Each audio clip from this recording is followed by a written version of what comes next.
Hi guys, welcome to today's episode. I'm Jaco from Well Health Pro, and today we're going to talk to Carli from Swart Physiotherapy. Hello, it's nice to be here. It's wonderful to have you, Carli. Carli, today what are we going to talk about? About dizziness. Wow, okay, that's an interesting topic. Let's start with what is dizziness?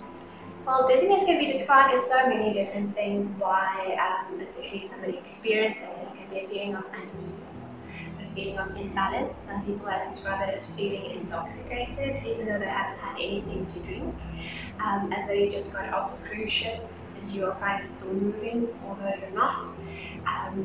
Also as feeling queasy, maybe a bit of nausea, maybe there was vomiting involved, or even just as not feeling yourself. That's an extremely broad scope for just dizziness. It is definitely. It is also important to realize that so many different things can cause dizziness. It can be low blood pressure. High blood pressure can even make you feel dizzy. Low blood sugar, and then any kind of disturbance within your vestibular system. Okay, that's interesting. We'll get to that, Carli, but I've heard the term a lot from my patients. They experience vertigo, and sometimes my patients will use the term dizziness and vertigo as the same term. Tell us a little bit more about that. There's definitely a difference between the two, and you can almost compare it to some people saying or thinking that they suffer from migraines, when essentially they only get a severe headache. A migraine will incapacitate you. Vertigo will incapacitate you. Okay.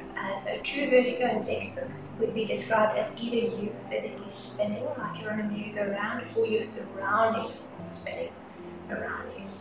That's interesting, and I've experienced this from patients where they said, you know, we wanted to go and get help, but we couldn't drive. That was one of the biggest indications to them that something was wrong. They were so dizzy that they were unable to be upright or unable to actually operate a car. Yes, definitely, and if you don't feel safe driving, please don't drive.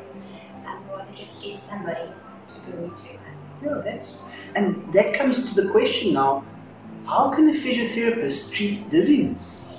So we can establish where it's coming from, to see if it's any of these things that I've mentioned, and then to see if we can address it.